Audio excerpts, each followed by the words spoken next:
All right, the man who lost it all for a house. For over 20 years, viewers have tuned into grand designs, the ambitious home building projects that usually go a bit over budget. In 2019, an episode of the beloved show left viewers shocked and was dubbed the saddest episode ever. This is an M. Hut special, chat. Let's see if it's good. Edward Short's dream of building a massive modern lighthouse in North Devon turned into a nightmare when his vanity, greed, and stubbornness got the better of him. One of the most disastrous and gut-wrenching episodes of the beloved home in... Immediately, I miss the Aussies.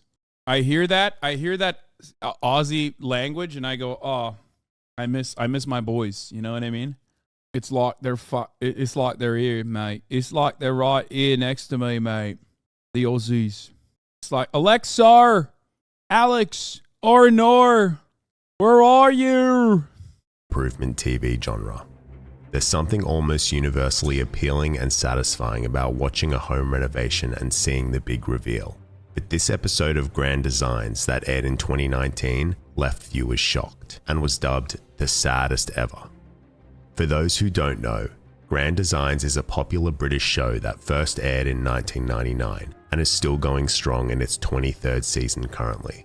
It follows amateur builders who are often in over their heads as they take on the ambitious task of building a unique home. The show is also famous for its charismatic presenter Kevin MacLeod, who is known for his poetic monologues, passion for great architecture. Wait, isn't Kevin MacLeod? Oh no, that's Kevin MacLeod. I was thinking isn't that the guy who makes the fucking music, like this copyright-free music for YouTube? I was wrong. Oh no. As well as his occasionally brutally honest opinions. M. Glimpse? What a name. In 2008, Edward Short, his wife Hazel, and their two young daughters, Lauren and...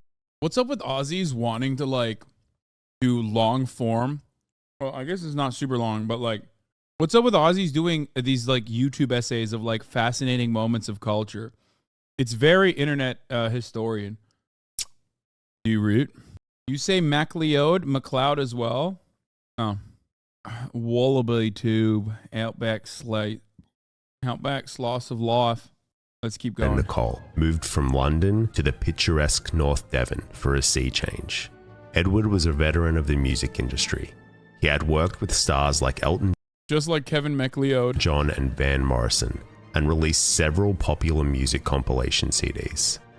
Hazel decided to leave her career as a fashion buyer to spend more time with her kids and embrace a slower pace of life. The family had always loved the beach, so Edward and Hazel purchased a property right on the cliff in the village of Croyd. The Short family were thrilled about their idyllic new life. They could gaze out at the stunning ocean views whenever they wanted and had private access to the beach where they enjoyed jumping off the rocks, kayaking, and fishing together. Okay, jumping off the rocks seems like an incredibly dangerous hobby. It's like, hey, I love dying for my hobby. Also, the sexiest beach in England. After a few years, Edward and Hazel decided that their plot of land deserved a more special and dramatic house. Their current house, which was built in the 1950s, was still very solid and had served the family very well. But Edward had a vision of an Art Deco mansion with a lighthouse-like tower. He drew inspiration from the luxury villas of Ibiza where he worked in the 90s and dreamt of building a modern palace that would match the drama of the landscape. The couple decided to place their entire life savings into the project. Architect Alan Phillips, fresh off a collaboration with the U2 frontman Bono, was hired to bring Edward's vision to life. The house would be situated as close to the edge of the cliff as possible for the ultimate drama factor. But the location presented many challenges. The crumbly sandstone cliffs are exposed to strong winds and rain, making the build... Bro, what's next, dude? You're gonna build a fucking nuclear reactor there? Especially if it's sitting gently on top of a fault line, you know what I mean? How dumb. Good thing my favorite country in the world, Japan, would never do such a terrible thing. Building site exceptionally dangerous. The fees from the architect, engineers, geological surveyors, and other professional consultants totaled £250,000. I do like looking at Ibiza, looking at some of the most beautiful and best weather conditions, some of the most beautiful fucking like areas that people travel to from all around the globe and going, what if it was Ibiza, but instead dull, grey, uggo, and you can't really swim in the water, right? Fucking hell. The water is like fucking cold. There's weird fish in it, right? A bit rocky, yeah. Ibiza, but rocky. Can't fucking do it. Can't get in there. Presenter Kevin MacLeod, gobsmacked, noted that some people's entire builds cost that much. Full of sewage. To ensure the house wouldn't topple over into the ocean, the foundations required 25 large piles driven into the sandstone, securely anchored to the hard bedrock. Hundreds of tons of steel framework would be required to support the vast concrete structure. The house would have 6 bedrooms, including a 4-story glass tower for the master suite with a storm observation room at the top. The extravagant home would also boast a guest suite, a cinema, an 18-meter-long infinity pool, and triple glazed floor-to-ceiling windows built to Oh, you know you gotta put a fucking, what is that called? A suicide pool or whatever? What's that called? Infinity pool. Why did I say suicide pool? I don't know. Whatever.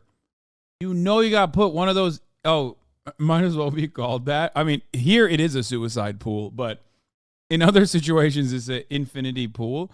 But you gotta put that, dude, because you know why? Because you can't get enough fucking water! withstand gale force winds. Almost every room in the house would have wide, uninterrupted views of the ocean.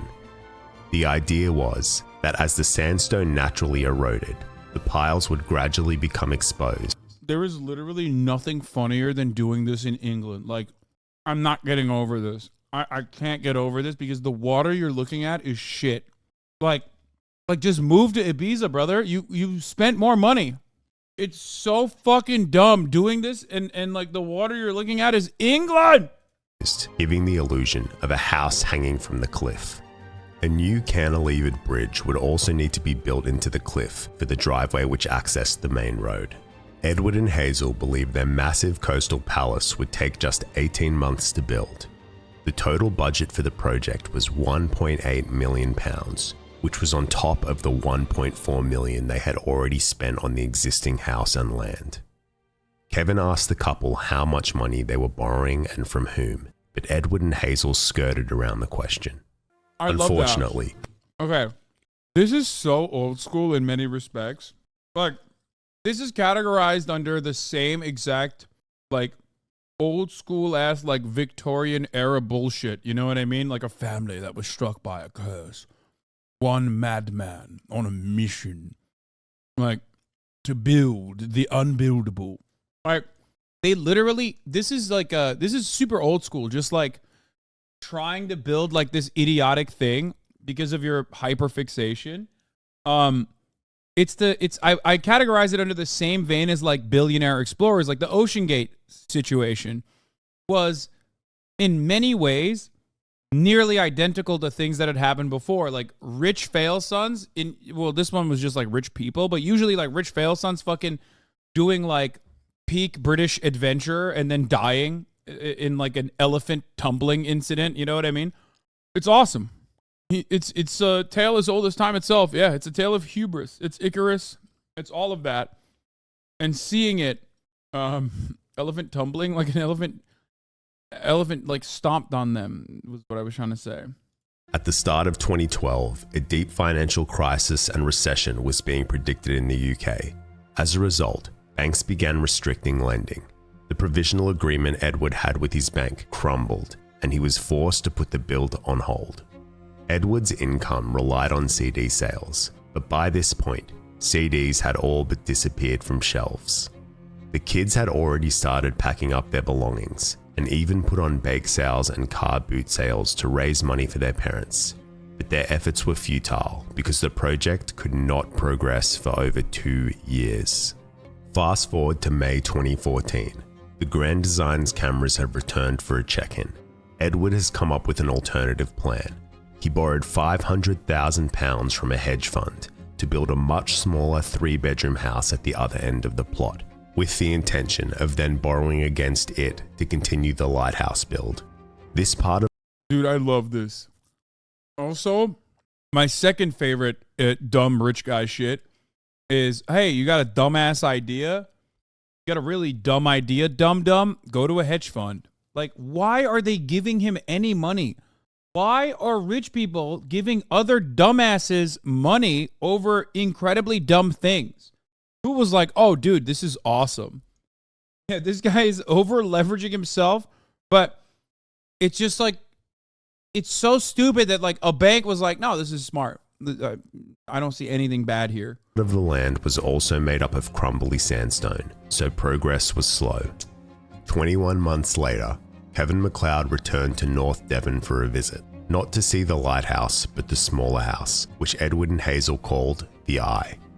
It was only partially built, but even with the shell of a house, Edward now had an asset and was able to secure a loan of £2.5 million from private investors at an 8% interest rate.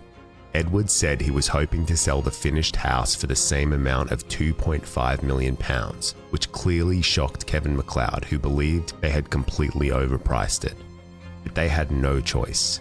Edward and Hazel had sunk all of their money into the building project and were relying on the huge gamble of being able to sell the Eye for £2.5 million.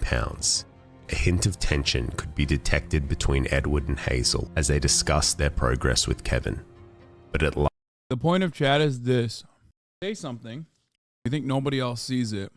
But unlike the fucking Eye, it's bloke's life. This eye sees all. Palantir, mate. Soren's all seeing eye.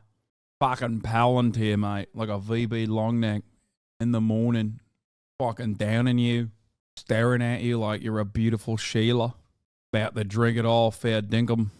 Heaps of VB long necks. I'll be I fucking so still. All right, we're done. Last, Edward had the money to begin work on the main house.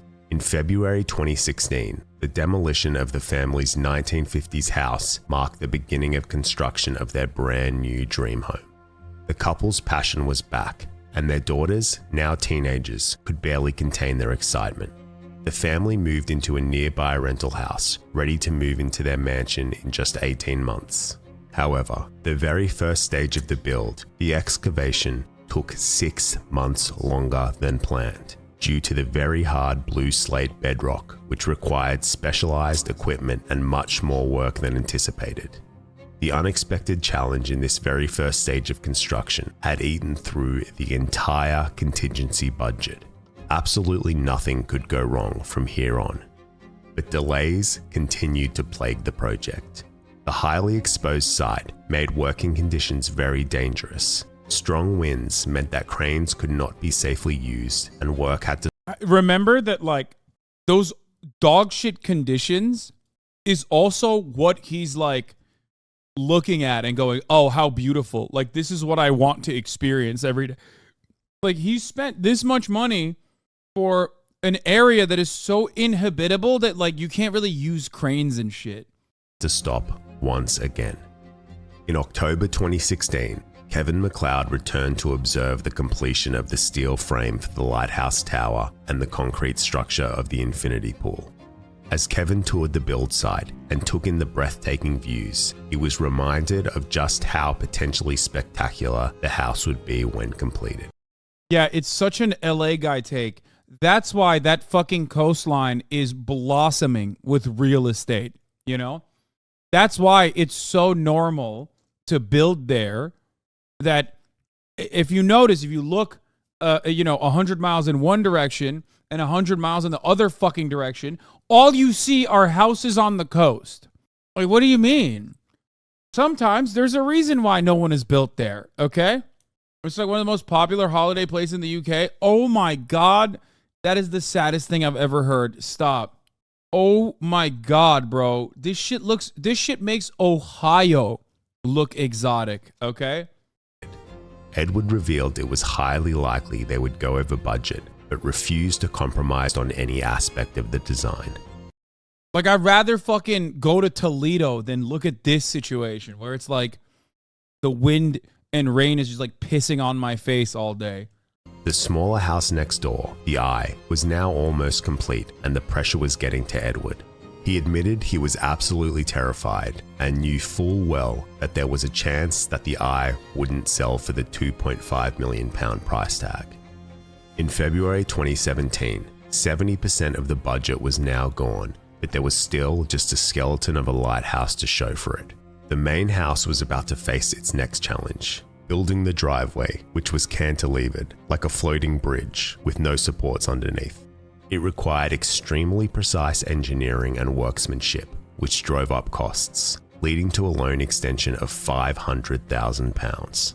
In May 2017... Wait, what's the total at now? Also, MHUD, you're right, this is a banger. This video is a fucking banger, dude. It's bangers and mash, lad. Which is what we'll be eating for the rest of our fucking lives. Because I've put all of the money in this fucking house that I'm not ever going to be able to live inside of as we stare at the fucking wind and rain. 4 million quid. Are you fucking mental? Edward decided it was time to list the eye for sale. But there was one significant problem that prevented this guy just did the one, but in England. it from selling for its premium price tag. The fact that it was next door to a large construction site. Edward found himself stuck in a horrific catch-22 situation. He couldn't sell the eye until the lighthouse was finished, but he couldn't finish the lighthouse because he didn't have the funds he hoped he could get from selling the eye. It's now February 2018, a staggering 7 years since the project first started. The building site has been closed for 7 months. Edward shows the cameras around the hollow shell of a house. It is like, dude, I love when my beach destination has wet snow part of the year. You know what I mean? Like this in and of itself, immediately you're like, oh, this was a mistake. Okay? Immediately. This is such a, like this phenomena at the quote unquote beach, which is just rocks, by the way, that you fall into and bust your skull open. The family you're building it for has grown up and moved away. I mean, this is just insane. Hasan, winter exists. Yeah, I know. But like, it's significantly more manageable in places where you would build something like this. I don't even like Malibu. I think that is fucking ridiculous. The way that they've built Malibu is silly and stupid. The entire state of Florida is designed and built on swamp wetlands. Is designed to fucking be underwater. Hasan has bad nature takes? No, man. No, I have good nature takes. I believe the greatest thing that man has done is overcome nature. Okay? Every facet of our existence is a fuck you to nature. Now, having said that, I also personally respect nature. And what I mean by that is sometimes you got to leave things alone, okay? Sometimes you have to leave certain aspects of nature alone because if you don't fucking do that, it will swallow you, okay? And you're watching a man refuse to capitulate, and you know it's a failure. Spoiler alert. The fucking title is called The Man Who Lost It All for a House, right? It's not called The Man Who Bought the Man Who Made the Nicest House in England and has a happy life now with a happy wife. That's not what it's fucking called. So you already know what happened. And you're over here still defending these decisions. Weather damaged and stacks of building materials are scattered around the place. It's a bleak situation. Hazel and the kids are nowhere to be seen. Edward's debts are over £3 million now, but he is still determined to bring his vision to life. He's clinging to the hope that his land, which he had appraised at over £7 million, could give him some borrowing power. Kevin compares him to a gambler who doesn't know when to stop. Why are you doing an Aussie accent? Because the guy's doing an Australian accent. The show then jumps to September 2019. Hopeful, uplifting music plays as Kevin delivers a monologue about how it's been 8 long years since the project commenced. He gushes about how stunning the landscape is and his excitement is palpable. As viewers, we're expecting to see the happy family of 4 give us a grand reveal of the completed seaside home, followed by a triumphant tour of its luxurious interior. Uh-oh. Cut to a grey, barren, deserted concrete shell. Some windows are boarded up, steel beams are covered in rust, and someone has spray painted the words, "Please finish," on a wall. Kevin MacLeod describes someone. I wonder who did it. the scene as a desolate carcass. Edward greets Kevin. Deep wrinkles have set in around his eyes, and the sides of his hairs have greyed. Edward reveals that for 2 years, the house has sat here untouched due to lack of funding. The locals are unhappy with Edward and consider the construction site to be an eyesore on the landscape. Reflecting upon the situation, I like that this is considered like, it was so ago that even British people were like, mate, this is a fucking eyesore, mate. Like, imagine British people having the audacity to consider something ugly, or rather, imagine having it be so fucking ugly that British people are saying it's ugly and an eyesore. An eyesore to what, dude? Cliffs? Look at the fucking... Like, look at the jagged edges on those black cliffs, dude. What the fuck? They're like, this is an eyesore, bloody eyesore, mate. Edward admits he was way too ambitious at the start and should have built something smaller and simpler. But he stood firm in his decision to try and complete the house without compromising on the design or quality. Bro, adding please into your vandalism is the most British people shit I've ever seen. True. To Kevin's relief, Edward did have something finished to show. The Eye, located just 100 meters away. The sleek, minimalist house with its spectacular ocean Bro, put a fucking jacuzzi instead of the fucking infinity pool. Views impresses Kevin. But due to the hazardous construction site next door, no one was actually allowed to live in it. Edward estimates that it would cost an additional £2 million to finish the lighthouse. A daunting figure. Why would anybody ever trust his estimates ever again for the rest of anyone's life? Like, I'd be like, oh, 2 million? Okay, so what you're saying is it's going to cost 10 million. Got it. Like, we know your ass don't know how to count, okay? We know you are the worst at estimates. That causes Kevin to grimace. Edward also opens up about the toll the project has taken on his personal life. His marriage has collapsed, and he is racked with guilt about letting his pride take over and sink his family into enormous debt. His former wife, Hazel, no longer happy life, happy wife, who had done well in her career, was now left without financial stability. Their daughters, Lauren and Nicole, are now grown up and had flown the nest without ever getting to enjoy life in the lighthouse. The episode ends with... Dude, this is so sad because ultimately, like, please look at this, chat. Like, the daughters didn't get to enjoy life in this lighthouse. Sorry. Like, this is what they were enjoying. This shit that looks like the La Brea tar pits, okay? Like, dude, every single time I see the England coastline, I understand why they tried to colonize the entire planet, okay? If I had to live there too, I would literally leave and go anywhere else for numerous months out of the year. Anywhere but here, man. English people love that shit. It's not objective. Wait, what? There's no way British people look at this and go, look at it. Look at how fucking lovely. This is my wife, Deborah. Isn't she beautiful? My thing is, just give it up. You know what I mean? You don't have to have everything. Like, you don't have to have like a beachside house. If you're British, okay, and you're like, oh, dude, this is sick. Like, look, we have beaches. Like, you don't have to fake it. You know what I mean? Just give it up. Just don't. I don't know. I don't know why you like, you're like, oh, I can't believe we're going to have such a wonderful life with our children as they like, you know, have significant disabilities due to the accidents that they had at the jagged rock cliff. You know what I mean? As a child when they were like trying to jump into the piss and shit water. I'm just saying, like there's no need. There's no need. You can't have it all. Just go to a place where they have that later. But to be fair,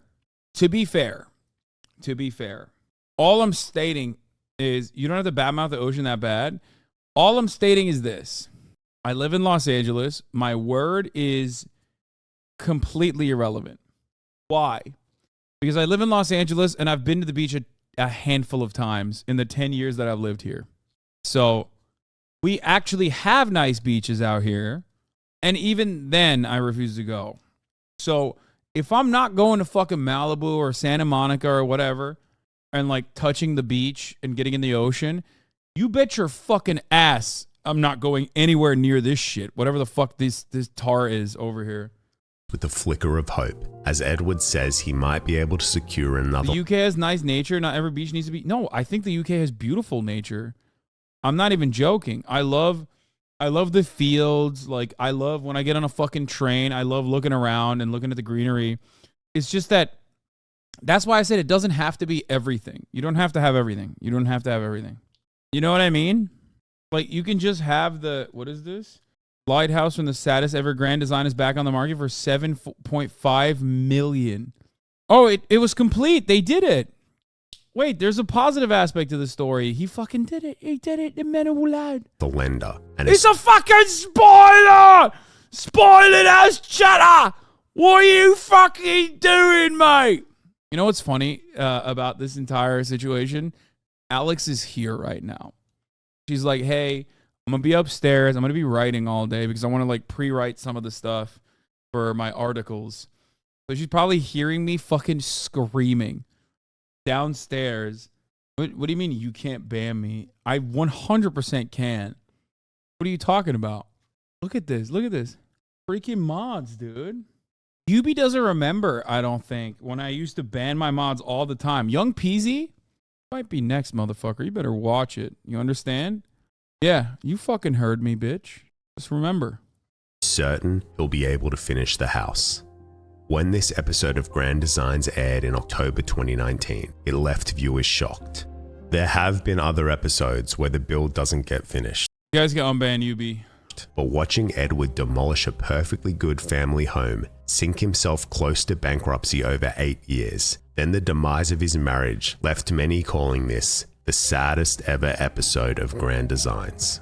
Many viewers were also critical of Edward, believing that it was vanity that drove him to prioritizing a luxury beach mansion above everything else. In October 2022, the Lighthouse saga concluded as Kevin MacLeod returned to North Devon in the highly anticipated Revisited episode. It's been 3 years since Kevin last saw the construction site, and he's cautiously optimistic about whether anything could be salvaged from the project. The house appears to be finished from a distance, and as he approaches closer, he is surprised but thrilled to see a completed and furnished architectural masterpiece. Kevin marvels at the pristine white exterior, comparing it to the whitewashed houses of Santorini. A much happier looking... Yeah, except not Santorini. This is very important. Nicest beach in Britain. It's actually where you went in Brighton. Yeah, I know. That's what I mean. It's like, that's the whole point, is that like, here's the thing. Okay? The reason why the places that you're bringing up, no one would ever substitute for like Brighton, is because it's just not like, it's just not the same. No one is like, oh my God, the beautiful beaches of Brighton. Fucking hell. Like, no one from Spain is traveling to England to go look at this, okay? It's not happening. When you fall on the beach and get a concussion because it's all rocks and no sand, yeah. Here's the finished building, not in winter, so you might hate it less. Okay, hold on. Edward greets Kevin and shows him around the light-filled home. As they take in the stunning... Oh, Aiden's here. Of course. Of course. I think it looks quite nice. You fall on the beach. I'm British. I never fall on the fucking beach, mate. You'll never catch me falling on Brighton Beach. You need to be fucking nimble, yeah? Oh, look, I stun locked them. Yeah. I won this one. Views of the Atlantic Ocean, Edward proudly confirms that the house is finally finished. He explains that he got the fuckboy cut too. He got the house finished and he got the fuckboy cut. Wait, is he sitting in the water with his polo tee? Specialist loan provider in early 2020 who facilitated the completion of the build. By that point, the local council had issued notices over the unsightly construction site, and bringing back the original contractor, replacing damaged windows, and reviving the steelwork cost a total of £200,000. Kevin compliments every room of the home, and the tour ends in the undeniably amazing storm viewing room at the top of the lighthouse tower with its nearly 360-degree view of the ocean. But there is an undertone of sadness about I love that, dude. I love the storm viewing room. Like, that's fucking sick, dude. Look, to different strokes for different folks. You know what I mean? Like, if I'm thinking like beach house, I'm not thinking like, oh man, that's so sick. I love looking at the storm from my beach house. It can be sick. I'm not even saying it's bad. Like, it can be sick to like experience a storm like that. But when you say it in England, all of a sudden I'm thinking this is a year-round thing, okay? It's cool they filmed this on the one sunny day of the year. Yeah, you know they had to wait. it all. The rooms that were intended to be the kids' bedrooms were turned into sparse offices. The grand spaces feel cold and clinical, appearing to be staged with fake plants and generic-looking artwork. It soon becomes clear that the house has not been lived in. The other part of the problem is like, oh, look at how many windows they have in this house. And you're like, okay, it's great, but like there's no natural sunlight in England. It's like you can put windows everywhere, but ultimately there's no natural sunlight when it's cloudy all the fucking time. Edward then reveals to Kevin that the kitchen and bathrooms had intentionally been left unfitted. His plan now is to sell the lighthouse and the eye together to clear his enormous debt of £7 million. Edward never got the opportunity to even live in his dream home, and he never would. He came dangerously close to bankruptcy and had put his family through a decade. Infamously, clouds are opaque and no sunlight gets through that. Oh my God, you fucking nerd, shut up. Of immense financial and emotional stress. The original cost estimate for the build was £1.8 million, but the total cost of both houses... Like, that's the funniest part about this is like this works perfectly fine.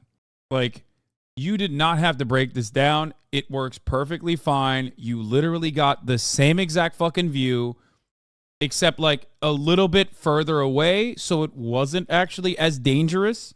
Your takes on this video are turning me into a hate watcher.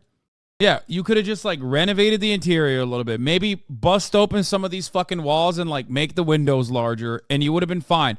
A little sunroof, okay? And my man was like, nope.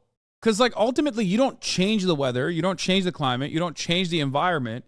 Cost $7 million, selling for 7.5, got a 500K profit, lost the entire family. And also significant chunks of his life. You know what I mean? The entire time, he could have, like, literally parked his ass in Ibiza. He could have just gone there and gotten a house for much cheaper, sat on it, maybe even fucking flipped it a couple of years down the line to move into something even nicer. The build was £1.8 million, but the total cost of both houses ended up being close to $6 million. Kevin, the host, seemed to have aged 50 years from the start to the finish of this house. Yeah, the host aged even more watching how devastating this was. Edward and Hazel are now on good terms and have both moved on with new partners. Edward hopes to give Hazel half of any profit made on the sale of the house to restore financial security to her life. Their daughters, now in their early 20s, reflect on the difficult toll the last decade took on their parents, but ultimately are happy to see the house completed and their parents finding some relief. Lauren's Instagram account also features several photos of her with her friends hanging out at the Eye House. In July 2020, the property was listed for £10 million. The Eye was included in the listing as an annex that could be used as a guest house, gym, or music studio.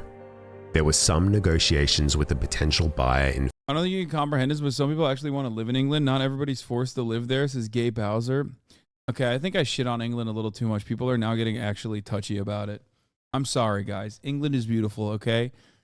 There's a lot of great cities, nicer than many parts of America, okay? Stop being so mad.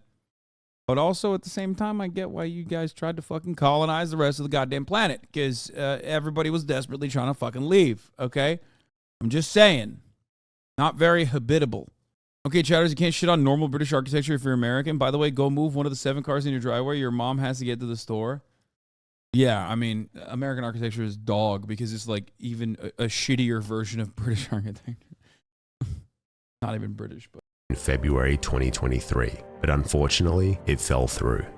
Despite this disappointment, Edward and his family felt like they could finally bid farewell to the lighthouse chapter of their lives. As of June 2023, the property has still not found a buyer, even after being split into separate houses. Birmingham.